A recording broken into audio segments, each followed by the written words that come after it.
Yesterday, we talked about how Oni Press was having some issues and we're having some layoffs, but we're seeing some other trends within the comic book industry, really in geek culture in general, as far as the spending habits. We've got some financial issues happening all across America, North America, really the world right now. It's affecting a lot of people. We've got some quotes from comic book retailers, and I wanted to talk to Aaron Sparrow about that because he does do some ordering from comic shops, but he's also on the forefront of comic book toys and all that kind of stuff, collectibles. How you doing, Aaron? I'm doing fantastic. I am getting ready for the absolute shit show that's going to be San Diego next week.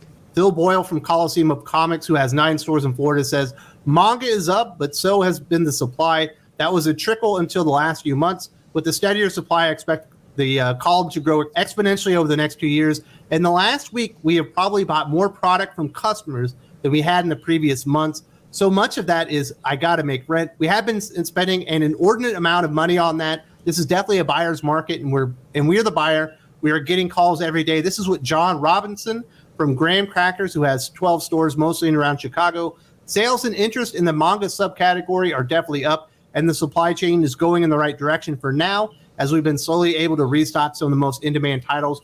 One of the most telling signs to me is the startling number of people that are reaching out to sell their product. Nothing tells me people are struggling more than this. Almost every single day, I'm getting calls asking if I can come look at their collection. It's not a good sign. People are needing some extra cash to cover their bills. I'm assuming the cost of gas is a big part of this. And another retailer even talked about one of his employees had to quit because gas was so expensive. So we're seeing some changes as far as the customer buying habits. Sounds like manga is unaffected, but people are starting to sell off their collections. And eventually this is going to start getting into new comic sales. Yeah, I know it absolutely is. I'm experiencing the same thing on both the comic book and the toy level. We're getting constant calls. Are you guys buying? I've got a collection. Do you want? Can I come in and sell it? So it is a buyer's market right now. We're picking up things extremely cheap because there's just so much of it available. It's like you just can't afford to pay a premium price when so many people are looking to dump their stuff. So that's what's happening right now. Yeah, I definitely see it. And that is not just comic books, that's probably toys and everything. Mm-hmm. Are you guys running out of money? You're going to be able to capitalize on this buyer's market? Or are you guys starting to see the crunch as well? Are people starting to spend less of their available funds on new stuff? Well, the nice thing is that the shops that I work with are pretty diversified. So there's a lot of different customer bases. So we're still seeing a very steady profits at the store level. Some of the shows and things like that we go out to, there's been less return on. Those are definitely shrinking. People have to pay a price to get in, things like that. If they're actually going to the show, they have less money to spend at the show. So that's kind of the show revenue is declining, but the shop revenue so far has been steady. Are you surprised that manga has been able to keep up the momentum that they had? Obviously, they're not going to break the records like they did with the amount of growth they had last year because they grew so much, but they could, continue the revenue growth. Are you surprised that all this, inflation and everything happening with the economy hasn't started to trickle into manga yet as well? No, because those fans are hardcore and they get a lot of bang for their buck. You can buy those little Shonen Jumps, $10, and you get big, thick, amount of story for that. It's a lot easier to justify spending $10 on a Shonen Jump than it is spending $10 on a slightly inflated issue of Batman that has just the regular amount of Batman that you would get in a normal issue, which is $5, and then a bunch of useless backup stories. With $10 for manga, you're going to get a lot of good stuff.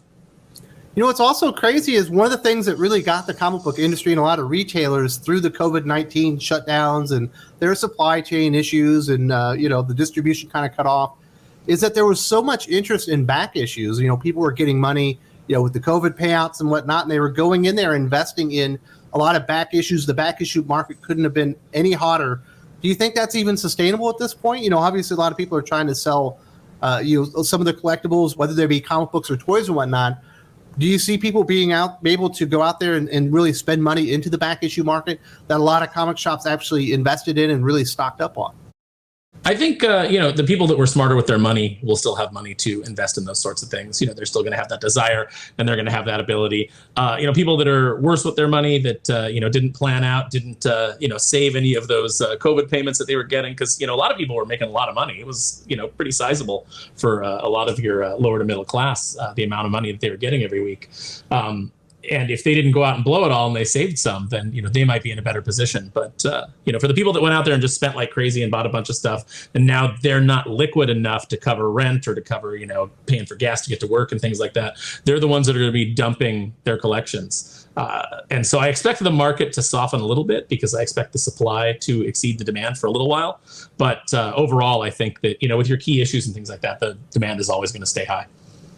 So what are your thoughts on this market? Are you scared? Are you starting to get worried? Are the comic shops and other partners that you work with in toys and stuff, are they starting to get worried? How bad do you think this could get? Well, everybody's bracing for a recession in the next year. I think everybody sees it's coming.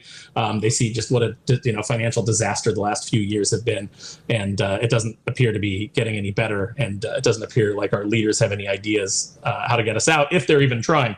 So, I think that everybody who kind of has been through these recessions before, has been through these financial kind of situations before, is looking and kind of like planning for it, bracing for it. But I don't know. I think, we just pretty much lost Oni Press yesterday. I think we'll probably lose some more publishers before this is over. And, we may lose some shops as well, which is unfortunate. Now, besides, obviously working for comic shops and selling toys, you bring in 6 figures a week at least, as far as your toys. You also are a comic book writer and editor. You've done some work as far as animation and stuff like that. What's the mood out there with the pros? Are they starting to get nervous? DC doesn't look as stable as they have in the past. Marvel looks a lot more stable right now. Are they starting to get nervous as whether or not those paychecks are going to be keep on coming and those opportunities to keep writing comic books are going to be there? Oh yeah. There's a lot of nervousness behind the scenes. You don't see a lot of it out in public because that gets you blacklisted if you speak honestly about where things might be headed, or if you raise any kind of warning signal. If you have any other message out there besides the beats, comics are better than ever, everything's fine, everything's great, that line that they keep pushing despite all evidence to the contrary, then you're going to have trouble finding work anyway. But behind the scenes, people are really worried. People are trying to line up gigs. They're trying to make sure that I see a lot of guys, a lot of artists and things like that right now trying to overwork themselves. I think they're trying to bank some cash, because they see what's coming. I guess we could just be a glasses half empty kind of guy, but if you do have some spare cash and you do like collecting, old comic books, they're likely going to be coming down in price where they've really only skyrocketed the past few years. So it's going to be a buyer's market, and there's going to be opportunities here and there for people that want to, maybe expand their collection and get some key issues out there that probably were unattainable within the last couple of years. Maybe in the next 6 months, they're going to be there for the take. I know a lot of people that are experts in, the kind of the comic ups and downs, the market, the way that it, kind of bounces back and forth. And they're saying, like things have been like super inflated for the last couple of years. They're going to kind of come down, normalize a little bit. So some of these key issues should be back within reach for people who have the expendable cash to drop on them. Yeah, it doesn't look like it's going to be a good end of 2022. We should see some, truncation in the market. And honestly, just talking about the quality of the comic books out there. DC, I don't think they've ever had a period this long, like the last 18 months. They put out so many, not just like average comics, but I'm talking like bottom feeding, just terrible, awful comic books. And Marvel's kind of trending the same way. The X-Men are really in shambles right now. We just got Hellfire Gal. That was awful. The Avengers under Jason Aaron are almost unreadable. Like nobody's even buying that. Spider-Man's okay. People are still buying that and Thor, but this isn't. DC and Marvel really aren't in a great place to like lead the North American comic book publishers right now because they don't have a lot of great comic books that are going to keep people coming in there when they have to start making some decisions with their money.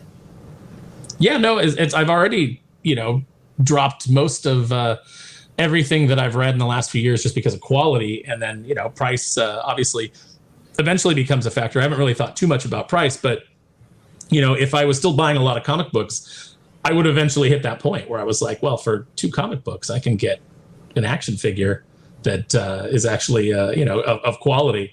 Instead of paying for you get this a gallon of gasoline. Yeah, no kidding. Like, hey, man, $10 Batman book, and then I can almost get a gallon of gas in California. It's amazing. The the cost analysis at the end of the day, you know, people are going to start making those decisions. Is, do I really need all this? Because there's a lot of people that just collect out of habit. You know, it's like, oh, I've got my Amazing Spider-Man run, and I stopped reading it a long time ago. I just bag it and board it and put it in there because I've got my run. But, and to an extent, I was even under that for a while. There were books that I was buying that, you know, I didn't particularly enjoy anymore, but you're just hoping for that next writer to come along. And then your run's still complete, you know. But I eventually got to the point where, just even as a hardcore collector, I was like, this isn't worth it anymore. I don't care. I don't care about having a run. What's the point of that? You know, I'll just have the good books. I'll have key books, and I'll have book runs that I thought were good, and just get rid of the rest. I don't need to have the complete collection. Yeah, just it's so sad because the comic industry really did survive the COVID shutdowns, the pandemic, and all that stuff pretty well. Sure, we lost some shops, but there's some new shops in there. We didn't really seem to lose any publishers. And it feels like coming out of that it's really this economy and all the inflation that's really going to undo a lot of the good work out there and put a lot of really nice people that have been working really hard for the comic book industry and trying to elevate the the hobby and stuff like that. It's probably going to put them under, before this is all said and done, because, it is only going to get worse. We're experiencing it right here in the Philippines too, because, unfortunately, as Marvel and DC goes, so does the comic book industry. As the American economy goes, so do a lot of other economies around the world, especially a poorer country like the Philippines, where a lot of these really stupid decisions, they don't just hurt middle-class America. They really, really hurt, really poor people that don't have anything to begin with. And it gets frustrating that so many terrible people could just do this to good people. That's the problem when you have a big economy like the United States that affects, so many other people, so many other countries, just the world stage, and it's been run into the ground. That reverberates outward and affects everybody. So, it's unfortunate. We're talking about the small microcosm of comics, but obviously it's a much larger problem for pretty much every industry out there right now. As I mentioned, DC and Marvel really aren't in a great place to lead the comic book industry forward. Really, it's going to be Manga and Scholastic, as they're showing the comic book industry in North America, how to get things done and really how to move product. DC and Marvel, it's just so bad. If you haven't seen this video where I kind of break down like the graphic novel market, where all the real gains within the market are happening and how DC and Marvel are performing in comparison to Manga, Scholastic, and others, it's really eye-opening that this could get very, very bad.